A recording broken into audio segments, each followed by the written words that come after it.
Bihar state 2012 वाले से सीखने की ज़रूरत है बहाली के संबंध। जी, अभी बहुत सारे ऐसे कैंडिडेट पड़े हुए हैं जो 2012 यानी आज 9 साल गुजर चुके हैं, लेकिन उनको नौकरी नहीं मिल पाई। आखिर क्या वजह है?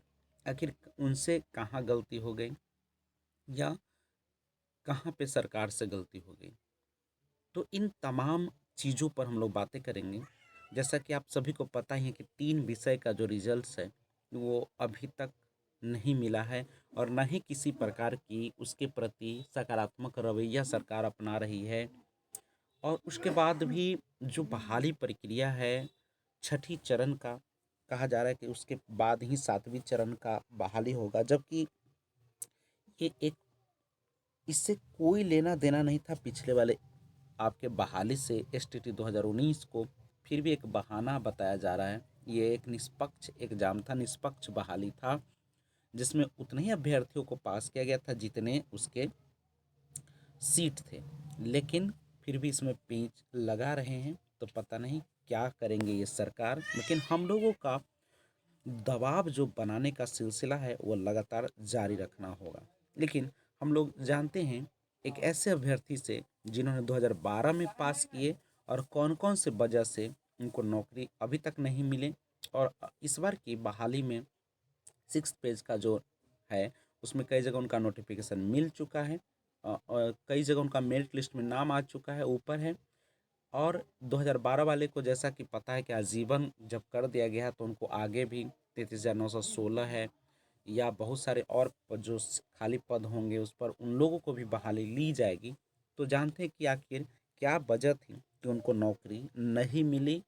ऐसे वो जल्द ही नौकरी में होंगे, लेकिन वजह इसकी जानने का प्रयास करें ताकि हम लोग ऐसा गलती ना करें और हम लोगों को जल्द से जल्द नौकरी मिले। मेरा नाम रोहित कुमार है और मैं एसटीटी क्वालिफाइड हूँ 2012 में। और 2012 में मैं मैथमेटिक्स एंड साइंस से एसटीटी क्वालिफाई हूँ।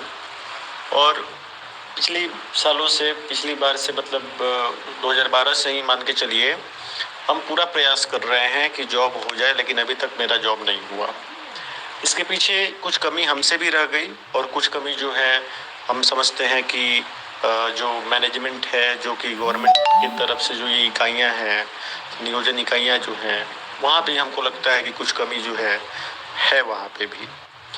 तो मैं यही सब शेयर करने वाला हूँ आप लोगों से, ताकि आप लोगों को भी आने वाले समय में इस तरह की दिक्कत ना हो। जो एक्सपीरियंस मैंने लिया है, मैं समझता हूँ कि ये एक्सपीरियंस अगर मैं आपसे शेयर करूँ तो आपके लिए फ़ायदेमंद होगा, चाहे आप 2012 के बैकलॉग वैकेंसीज वाले हों या फिर आप लोग 2019 एसटीटी वाले हों। तो आप सभी को नमस्ते। सबसे पहले कि एक टेलीग्राम ग्रुप है बैकलॉग एसटीटी 2012 सिक्स्थ फेज। इस ग्रुप को आप ज्वाइन कर सकते हैं और मुझसे कोई भी क्वेश्चन रिलेटेड जो भी हो पूछ सकते हैं। तो मैं अपनी बात बताता हूँ कि मेरे साथ क्या प्रॉब्लम हुआ। 2019 में जब वैकेंसी निकला हुआ था सिक्स्थ फेज वालों के लिए, सिक्स्थ फेज एसटीटी वालों के लिए, तो मैं उस समय फॉर्म भरा, बहुत जगह फॉर्म भरा और लगभग 8 से 9 जिलों में मैंने फॉर्म भरा। और फॉर्म भरने के बाद कुछ जगह मैं फेस टू फेस वहाँ पे गया, फिजिकल प्रेजेंस वहाँ पे दिया, और कुछ जगह पे मैंने डाक से भेजा। तो जो डाक से मैंने भेजा वहाँ से आज तक मुझे कोई रिसीविंग नहीं मिला, कोई कहीं पे मेरा नाम नहीं आया। इवन कि समझिए कि वो टोटली टोटली जो है वेस्ट चला गया डाक से भेजना। इसलिए मेरा सबसे पहला आग्रह आप सब लोगों से ये है कि जितना कोशिश करिए, जितना हो सके आप लोग फिजिकली प्रेजेंट होके फेस टू फेस वहाँ पे जाके अपने फॉर्म को दीजिएगा, ताकि आपको रिसीविंग मिल सके और आप इस चीज़ के लिए सुनिश्चित हो सके कि आपका नाम जो है मेगा सूची में कहीं ना कहीं होगा। तो फिर फिफ्थ फेज में क्या हुआ था मेरे साथ, मैं उसको शेयर करना चाहता हूँ।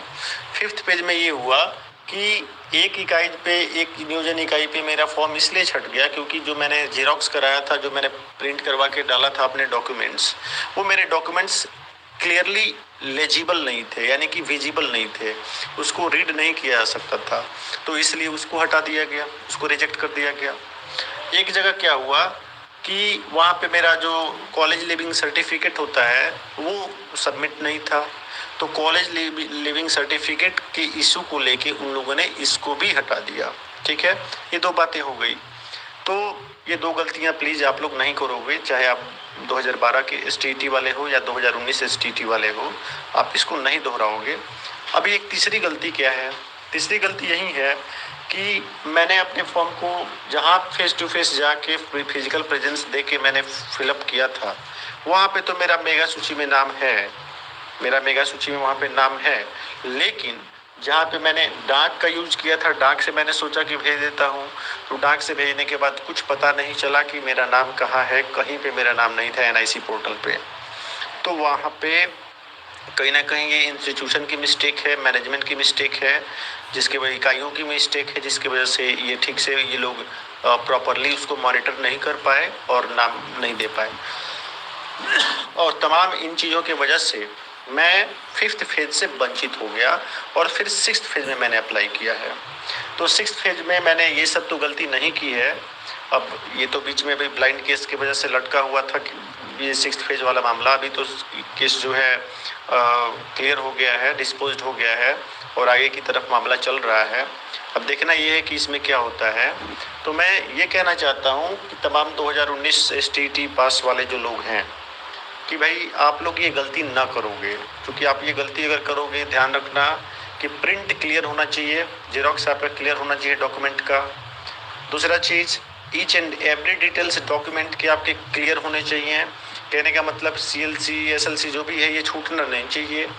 इवन कई जगह पे एडमिट कार्ड के लिए भी वो लोग ऑब्जेक्शन लगा देते हैं, तो एडमिट कार्ड भी होने चाहिए।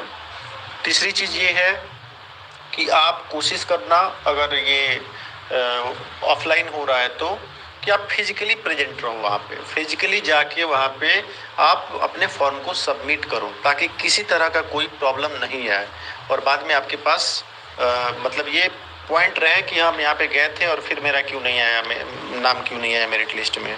ठीक है ना, भले मेरिट लिस्ट में आप टॉप में नहीं हो, बॉटम में ही रहो, लेकिन नाम तो आना चाहिए ना। तो वही बात है, नाम ही नहीं आता है तो फिर ये और दुख होता है कि भाई जो मैंने स्पीड पोस्ट किया, 50 रुपये वहाँ पे लगाया, जो परेशान हुआ, तो कहीं ना कहीं उस परेशानी का कोई नतीजा नहीं निकला। ठीक है, तो आप ये गलती नहीं करोगे और आप लोग इस चीज़ को ध्यान में रखते हुए अगर इससे रिलेटेड कोई भी क्वेश्चन है, कोई भी डाउट